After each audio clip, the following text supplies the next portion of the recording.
새벽에 잘 나오셨습니다. 우리 찬송가 292장 찬양하면서 새벽 기도에 조합해 드리겠습니다. 찬송가 292장입니다. 주 없이 살 수 없네 죄인의 구주여, 그 귀한 보배 피로 날 구속하소서. 구주의 사랑으로 흘리신 보혈이 내 소망 나의 위로 내 영광 됩니다. 주 없이 살 수 없네 나 혼자 못 서리. 힘없고 부족하며 지혜도 없도다. 내 주는 나의 생명 또 나의 힘이라. 주님을 의지하여 지혜를 얻으리. 주 없이 살 수 없네 내 주는 아신다. 내 영의 깊은 간구 마음의 소원을 주밖에 나의 마음 니 알아주리요. 내 마음 위로하사 평온케 하시네. 주 없이 살 수 없네 세월이 흐르고 이 깊은 고독 속에 내 생명 끝나도 사나운 풍랑일 때 날 지켜주시니 내 곁에 계신 주님 늘 힘이 됩니. 3절로 찬양합니다. 주 없이 살 수 없네 내 주는 아신다. 내 영의 깊은 간구 마음의 소원을 주밖에 나의 마음 니 알아주리요. 내 마음 위로하사 평온케 하시네. 주 없이 살 수 없네 세월이 흐르고 이 깊은 고독 속에 내 생명 끝나도 사나운 풍랑일 때 날 지켜주시니 내 곁에 계신 주님 늘 힘이 됩니다. 아멘. 아멘. 주 없이 살 수 없으시죠? 아멘.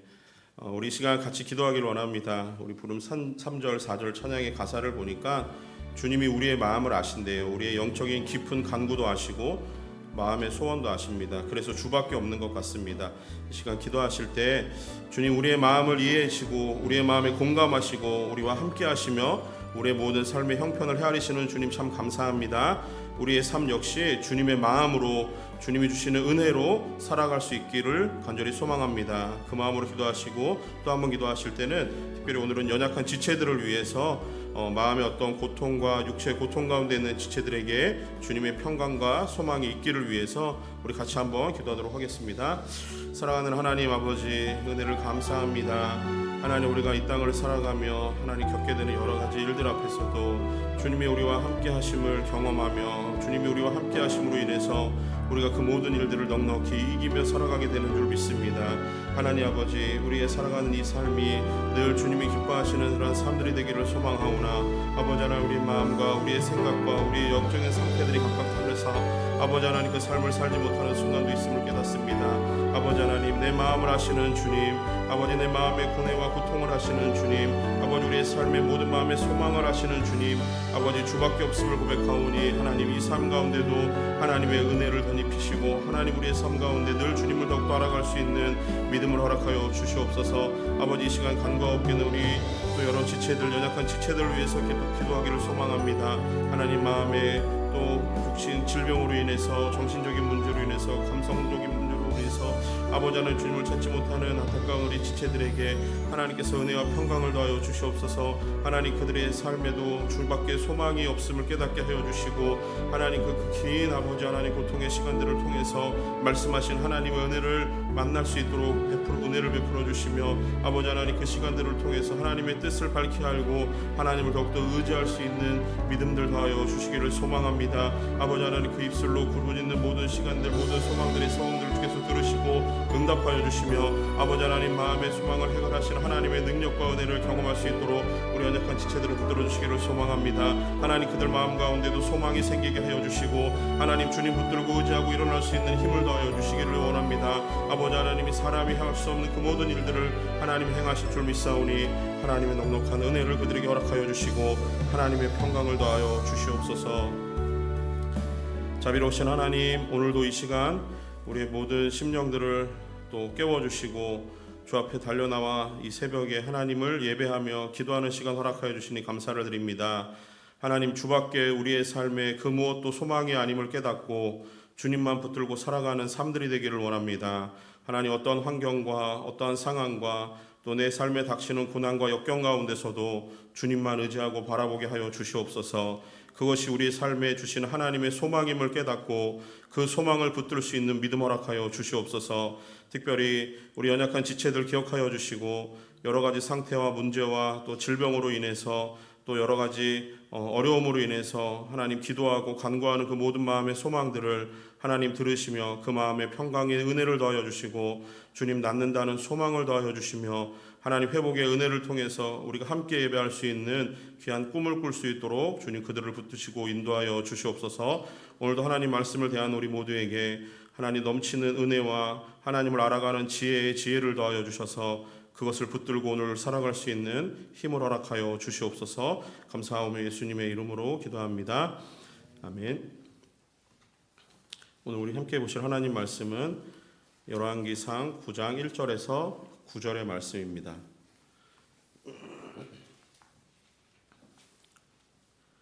열왕기상 9장 1절에서 9절의 말씀을 우리 한 절씩 교독해서 읽을 때 제가 1절의 말씀을 봉독해 올리겠습니다. 솔로몬이 여호와의 성전과 왕궁 건축하기를 마침에 자기가 이루기를 원하던 모든 것을 마친 때에 여호와께서 전에 기브온에서 나타나심 같이 다시 솔로몬에게 나타나사 여호와께서 그에게 이르시되 내 기도와 내가 내 앞에서 간구한 바를 내가 들었은즉 나는 내가 건축한 이 성전을 거룩하게 구별하여 내 이름을 영원히 그곳에 두며 내 눈길과 내 마음이 항상 거기에 있으리니 내가 만일 내 아버지 다윗이 행함같이 마음을 온전히 하고 바르게 하여 내 앞에서 행하며 내가 내게 명령한 대로 온갖 일에 순종하여 내 법도와 율례를 지키면 내가 내 아버지 다윗에게 말하기를 이스라엘의 왕위에 오를 사람이 내게서 끊어지지 아니하리라 한 대로 내 이스라엘의 왕위를 영원히 견고하게 하려니와 만일 너희나 너희의 자손이 아주 돌아서서 나를 따르지 아니하며 내가 너희 앞에 둔 나의 계명과 법도를 지키지 아니하고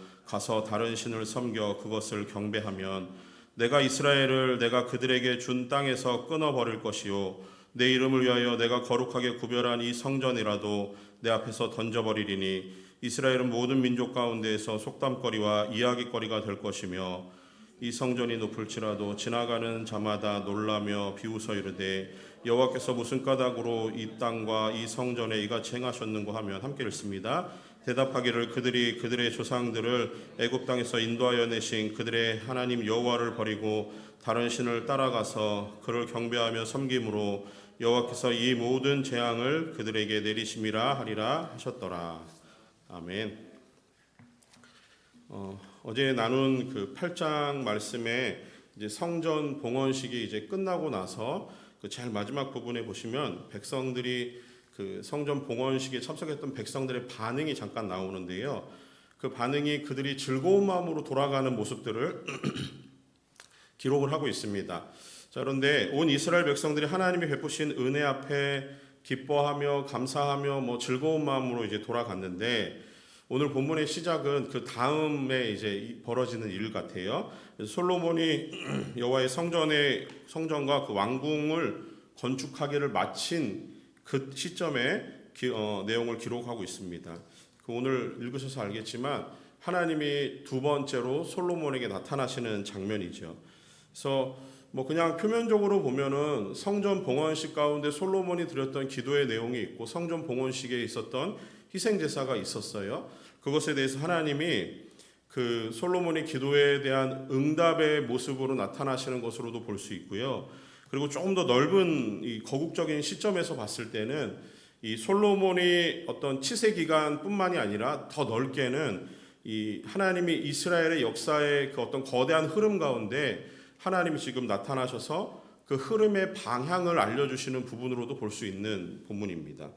솔로몬이 봉헌기도 가운데 드렸던 7가지의 간구의 내용들을 어제 잠깐 나누었는데 그 내용들을 보면은 이 7가지의 간구가 대부분이 다 약간 비판적인 내용이에요. 그러니까 어떤 범죄한 사실에 대해서 정의로운 심판이 내려지기를 바라는 마음, 그리고 전쟁에 임할 때 어떤 적국의 포로로 끌려갔을 때 아니면 기근의 상황 가운데서 이런 그 어떤 재앙 가운데 있었던 상황 가운데서 하나님이 어떻게 해주시기를 바라는 마음이 담겨 있는 것이 이 솔로몬의 7가지의 간구의 내용이었어요. 그러니까 다시 얘기해서 솔로몬은 이 어떤 그 그러니까 사람들이 가지고 있는 어떤 그 본성에 대해서 그들이 가만히 두면 하나님의 말씀에서 떠날 것에 대한 그것을 이제 그 어떤 지혜의 사람이었기 때문에 깨닫지 않았을까. 그러면서 선제적으로 그것에 대해서 미리 하나님을 간구하며 기도하는 내용이 솔로몬의 봉헌기도 가운데 있는 7가지의 간구였습니다. 자, 근데 그 솔로몬은 그 기도를 드리면서 하나님이 솔로몬에게 하신 말씀 중에 하나가 그 나라의 어떤 흥망성쇠를 결정하는 것 중에 하나가 하나님의 말씀의 순종 여부라는 것을 이제 깨닫게 되는 부분이 있었어요. 이제 오늘 본문에 담긴 내용도 그와 조금 비슷한 맥락입니다. 본문의 내용을 보시면은 그 역시 그 신명기에 흐르는 모세의 설교와 그리고 하나님의 언약적인 내용, 그리고 그와 맥을 같이 하는 다윗 언약에 대해서 기록을 하면서 하나님이 그 언약을 재차 확인하시는 부분이 오늘 본문의 주된 내용이에요. 그 중에 이제 2절 말씀을 보시면은 여호와께서 전에 기브온에서 나타나심 같이 다시 솔로몬에게 나타나사 이렇게 기록을 하고 있죠. 그 기브온에 나타나심 같이라고 하는 거는 하나님께서 첫 번째로 솔로몬에게 나타나셨던 그때를 이야기합니다. 그게 열왕기상 3장에 나오는 내용인데요. 그 기브온에 나타나심 같이 나타나셨다라고 하는 것은 두 가지 의미를 담고 있는 것 같아요. 하나는 하나님이 두 번째 나타나셨을 때 하나님의 현현하시는 방식이 첫 번째처럼 꿈을 통해서 나타나셨다라는 의미로도 볼 수 있고요. 또 하나 두 번째 의미는 이 첫 번째 의미보다 더 중요한 두 번째 의미는 하나님이 기브온에서 나타나셨을 때 솔로몬에게 하셨던 말씀, 그 말씀의 연장선상에 있다라고 하는 거예요. 다시 얘기해서 하나님이 지금 이제 본문을 통해서 하시려고 하는 말씀은 언약적 맥락 속에서 연관성과 일관성이 있다라고 하는 것을 보여주는 게 기브온에서 나타나심 같이라고 하는 부분에 담겨져 있습니다. 첫 번째 하나님의 솔로몬에게 현현하셨던 것이 열왕기상 3장에 솔로몬이 기브온에서 1000번제를 드린 이후에 하나님이 그 밤에 솔로몬에게 나타나셔서 이런 질문으로 시작을 하세요. 내가 무엇을 줄꼬라는 질문이에요. 그런데 솔로몬이 그때 하나님에게 듣는 마음과 주의 백성을 선악간에 재판할 때 필요한 지혜를 달라고 구합니다. 하나님이 솔로몬이 구하는 것에 대해서 하나님의 마음이 흡족하셨다 그랬죠. 그리고 하나님은 그 어떤 인간의 역사에 전무후무한 지혜를 솔로몬에게 주세요. 그리고 덤으로 그에게 부귀와 영광도 더하여 주셨습니다. 자, 그런데 그것만 잡으면 안 돼요. 거기에서 한번 찾으실 수 있으면 3장 14절 말씀을 한번 찾아보세요. 하나님이 첫 번째 솔로몬에게 나타나셨을 때 그거 다 주시겠다라고 하는 거예요. 약속인데요. 근데 3장 14절 이 부분을 놓치면 안 됩니다. 3장 14절 말씀에 보시면요. 내가 만일 내 아버지 다윗의 행함같이 내 길로 행하며 내 법도와 명령을 지키면 내가 또 내 날을 길게 하리라 라는 말씀이에요. 하나님이 지금 솔로몬에게 첫 번째 나타나셔서 하시는 말씀이 내가 너에게 지혜를 줄게, 부귀와 영화를 줄 거야. 그러면서 하나님 또 무슨 말씀하시는 거예요? 다윗같이 행하라는 거예요.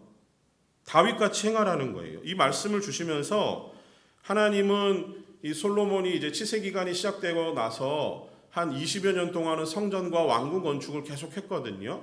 그 20년이 흐르는 계속 이런 시간들을 통해서 하나님은 솔로몬을 계속 바라보고 계시는 거예요.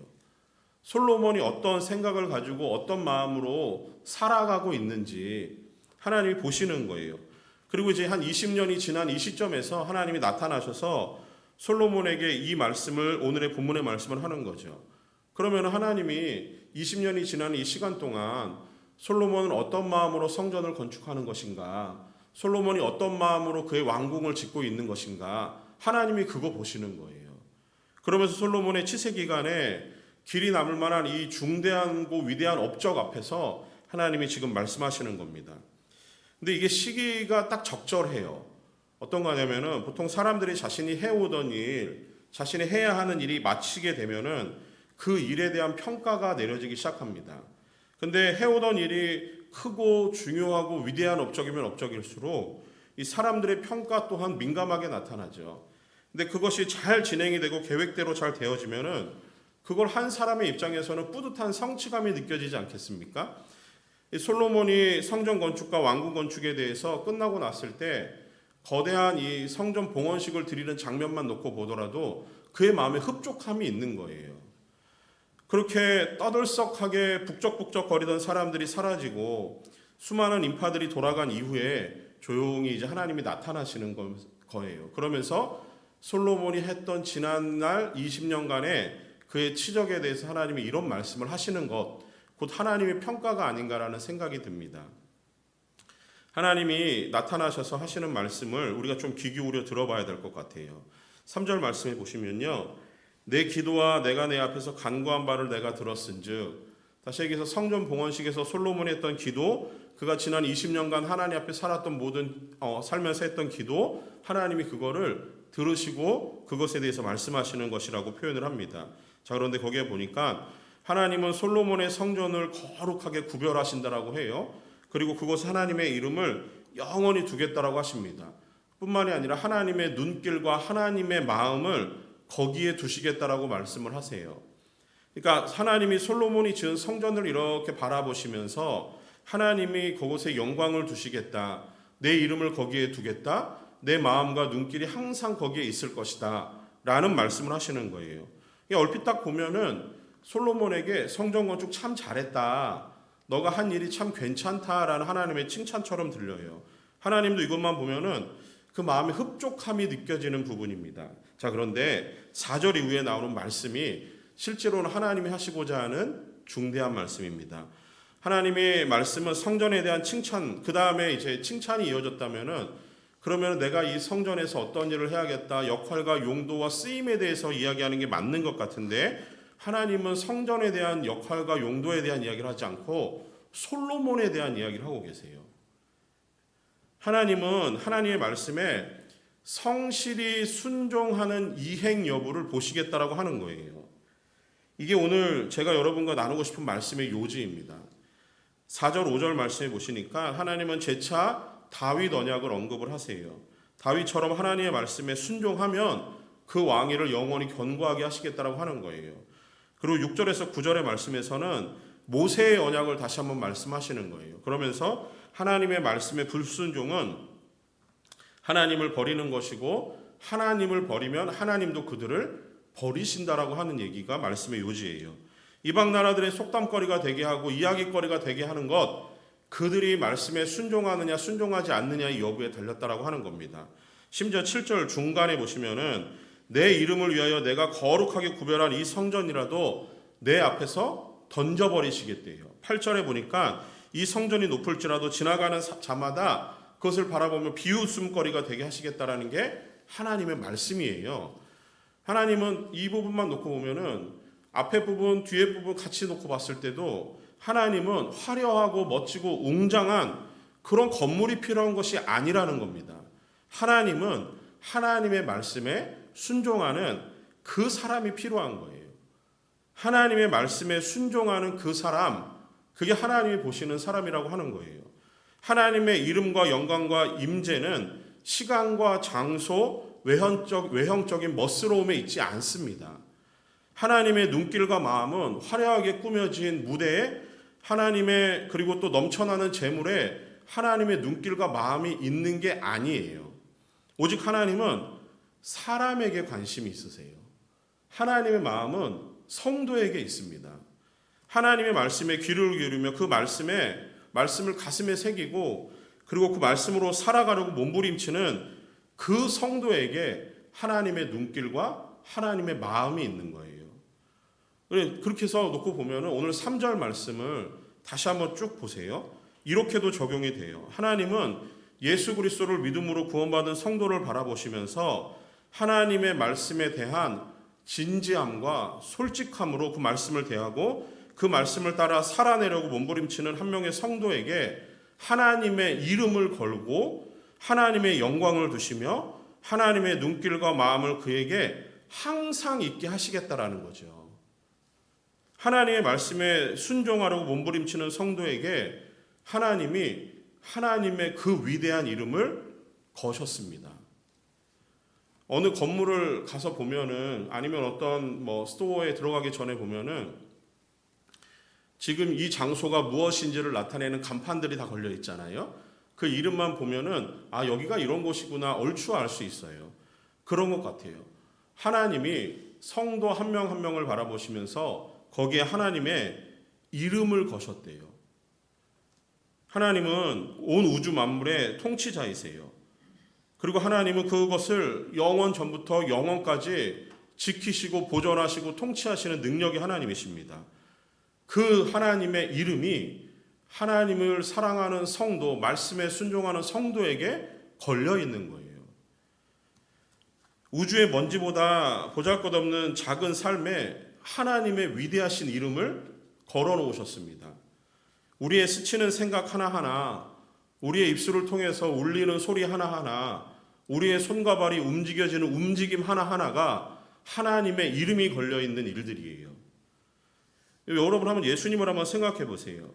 이 땅에서 공생의 기간을 살아가셨던 예수님의 모든 생각, 예수님의 말씀, 예수님의 행동 하나하나가 그 영혼을 사랑하는 마음과 함께 하나님의 말씀을 이루고자 하는 몸부림이었습니다.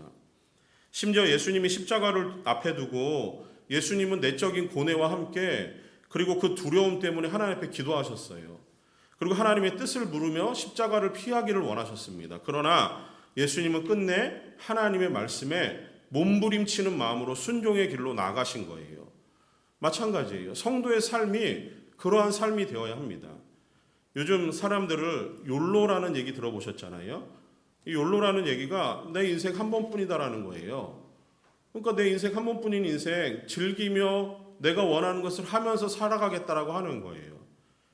그런데 그런 삶을 살아가려고 하면은 안 되는 겁니다. 오늘 1절 말씀에 직접적으로 드러나요. 1절 말씀에 보세요. 솔로몬이 여호와의 성전과 왕궁 건축을 마침에 자기가 이루기를 원하던 모든 것을 마친 때라고 기록을 합니다. 여기서 자기가 원하던 이것이 이제 히브리어로 하페츠라고 하는 단어를 사용하는데 이게 어떤 사모하다 아니면 기뻐하다라는 뜻을 담고 있어요. 근데 이 의미가 어떤 거냐면은 어떤 대상에 대한 강력한 집착을 나타낼 때 사용하는 단어예요. 그리고 그 집착뿐만이 아니라 그것을 소유하려고 하는 강한 열정을 담은 단어가 하페츠입니다.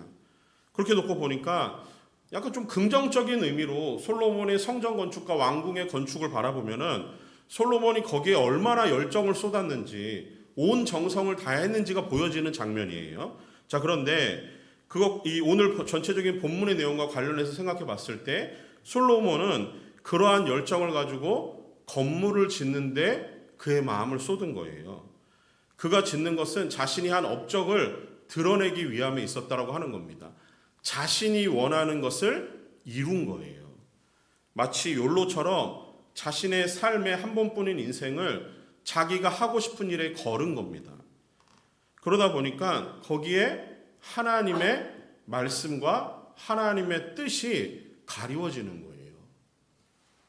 그것이 하나님의 말씀을 성실히 이행하려고 하는 마음에서 솔로몬이 소홀하고 거기서 비껴가고 있기 때문에 하나님이 오늘 이러한 말씀에 지적을 하시는 거죠. 다시 하나님의 말씀으로, 하나님의 뜻으로 돌아오라는 겁니다. 하나님은 솔로몬의 내면의 깊은 곳을 읽어내시고 솔로몬이 말씀에서 비껴가고 있음을, 그의 삶이 자신이 원하는 대로 살아가고 있음을 지적하시면서 돌아오라고 하시는 말씀인 거였어요. 한 번뿐인 인생, 하고 싶은 일에 걸지 마시고 한 번뿐인 인생, 하나님의 이름에 걸어보세요. 하나님도 우리의 한 번뿐인 인생에 하나님의 이름을 거셨어요. 그리고 성도로서 우리가 살아가는 이 삶이 하나님의 이름이 걸려있는 막중한 책임감을 느끼시고 거룩한 부담을 느끼시면서 주어진 삶의 시간들을 살아낼 수 있는 우리 성도님들 되기를 원합니다. 하나님의 이름이 걸려있다. 이 보통 일이 아닌 거예요. 보잘것없는 인생 가운데 하나님이 그 이름을 거셨다라고 하면은 여러분 또한 그 하나님의 걸린 이름을 가지고 살아가셔야 되는 그 책임감을 느끼셔야 되는 겁니다. 말씀을 정리하면서 우리에게 주어져 있는 이 삶은 내가 원하고 내가 바라는, 내가 이루고자 하는 삶이 아니라 하나님 말씀으로 다가가서 그 말씀이 주는 은혜와 교훈을 따라 살아갈 수 있는 성도 되기를 원합니다. 여러분이 그 말씀을 붙들고 살아갈 때, 여러분이 그 삶을 통해서 몸부림치면서 살아갈 때 하나님이 그 성도에게 하나님의 이름을 거셨어요. 그리고 그 이름이 그곳에서 영원히 있을 수 있기를 위해서, 그리고 하나님은 그런 성도의 삶에 하나님의 눈길과 마음을 항상 두신다라고 합니다. 두시는 이유는 하나예요. 도와주시기 위해서, 은혜 주시기 위해서, 몸부림치는 그 삶에 하나님이 함께 하시기 위해서 하나님의 눈길과 마음을 두시는 거예요. 바라기는 우리 성도님들의 삶이 한 번뿐인 인생, 위대한 하나님의 이름이 걸려있음을 기억하고 그 삶을 하나님의 기쁨과 하나님의 즐거움으로 살아갈 수 있는 성도님들 되기를 소망합니다. 우리 이 시간 함께 기도하기를 원하는 것은 이렇듯 우리에게 주신 하나님의 놀라운 은혜, 그것을 통해서 우리는 예수 그리스도를 믿음으로 구원을 얻었습니다. 이제 우리의 삶에는 그 하나님의 위대하신 이름이 구원을 얻은 순간 걸리기 시작한 거예요. 그 이름과 영광을 위해서 살아가기를 위해서 기도했으면 좋겠습니다. 하나님의 말씀에 순종하는 삶을 살기를 원하는 마음으로 우리가 기도했으면 좋겠습니다. 물론 하나님의 말씀 100% 순종하며 살아내지 못합니다. 그러기에 더욱더 우리는 주님이 필요한 거예요. 100% 인생을 살지는 못하지만 몸부림치려고 하는 우리의 마음만큼은 100%이기를 원합니다. 하나님을 떠나지 않고 하나님의 은혜 안에 붙들려서 우리의 마음만으로도, 우리의 의지만으로도 100% 다해서 하나님을 섬기고 사랑할 수 있는 그런 우리 모두가 되기를 위해서 이 시간 같이 기도하도록 하겠습니다. 자비로우신 하나님, 참 감사합니다. 하나님 아버지, 우리에게 예수 그리스도를 믿음으로 구원의 기쁨과 은혜와 그 즐거움에 참여할 수 있도록 우리를 불러주시고, 하나님 이제는 우리의 그 삶에 그 하나님이라고 하는 위대한 이름을 걸어주시며 그 이름을 붙들고 살아가라고, 그 이름을 대한 책임감을 가지고 살아가라고 우리를 성도로 부르신 줄 믿습니다. 하나님, 한 번뿐인 인생 허투루 살지 않게 하시고 하나님이 주시는 말씀의 방향을 따라서 그 음성에 귀를 기울이며 살아갈 수 있는 귀한 우리 모든 성도님을 될 수 있도록 은혜를 베풀어 주시옵소서. 아버지 하나님, 우리의 생각을 통해서 또한 우리의 말과 행동을 통해서 하나님의 이름이 걸려있음을 기억하고 하나님 살아갈 수 있기를 은혜를 구합니다. 아버지 하나님 100% 우리의 삶이 하나님의 뜻에 맞추어지고 하나님 말씀에 순종하는 삶을 살아내기 힘들다라는 것을 우리 주님 또한 잘 아시는 줄 믿습니다. 아버지 하나님 그 마음 가운데 우리의 모든 마음과 헌신만큼은 늘 주 앞에 100%의 헌신으로 살아가기를 다짐하는 시간들 되기를 원합니다. 아버지 하나님 우리의 삶에 헛으로 살아가지 않게 하여 주시고 우리의 삶에 헛되고 또 잘못된 것을 따라가지 않도록 은혜를 베풀어 주시며 늘 주의 말씀이 우리 삶에 있게 하여 주시고 그 위대하신 하나님의 이름을 가지고 하나님의 영광을 가지고 하나님의 그 은혜를 나타내는 그런 성도의 삶이 될 수 있도록 인도하여 주시며 하나님 아버지 늘 그 삶에 하나님의 눈길과 마음이 있음을 깨닫고 하나님의 도우심을 구하며 살아갈 수 있는 그런 성도들의 삶이 될 수 있도록 은혜를 베풀어 주시옵소서. 하나님 참 감사합니다. 이 보잘것없는 인생들을 하나님의 은혜로 취하시고 예수 그리스도를 이 땅에 보내주시며 하나님 그를 믿음으로 구원을 얻는 은혜를 주시니 감사를 드립니다. 하나님이 시작하셨어요. 또 하나님이 마치시는 그 순간까지 우리의 삶이 주의 손안에 있음을 믿고 또한 감사를 드립니다. 하나님, 하나님의 이름이 걸린 성도임을 기억하게 하시고 그 이름 때문에 이름에서 오는 막중한 책임감과 또 거룩한 부담감을 가지고 하나님 말씀에 순종하며 살아갈 수 있는 우리 귀한 성도님들의 삶들이 될 수 있도록 은혜 베풀어 주시옵소서. 100% 그 말씀대로 살아가지 못하는 것 또한 잘 압니다. 우리의 연약함과 우리의 부족함이 그것을 향해서 가고 싶은 마음과 할 수 없음에 대해서 늘 고민하며 부딪히는 것도 깨닫습니다. 주님, 그럴 때마다 우리에게 은혜를 베풀어 주시고 다 하지 못하지만 주님을 붙들며 살아갈 때 나중에 주님의 거룩한 심판대 앞에 섰을 때 잘했다 칭찬받는 하나님의 백성들 되기를 간절히 소망합니다. 오늘 하루도 우리에게 귀한 하루를 주셨사오니 성령으로 충만케 하사 이 하루를 살아내게 하여 주시고 말씀을 가지고 몸부림치는 하루가 될 수 있도록 은혜를 베풀어 주시옵소서. 이 삶 가운데 오늘도 하나님의 이름이 걸렸음을 깨닫고 막중한 책임감으로 하나님을 기쁘시게 하는 귀한 성도들의 삶이 될 수 있도록 은혜를 베풀어 주시옵소서. 이 하루를 온전히 주 앞에 맡기며 예수님의 이름으로 기도합니다. 아멘. 우리 계속해서 기도하실 때 우리 목사님 현재 출타 중에 계십니다. 그 상반기 서밋 컨퍼런스 가운데 은혜 주시기를 위해서 한 번 더 기도했으면 좋겠습니다. 기도하시다가 자유롭게 기도하고 돌아가겠습니다.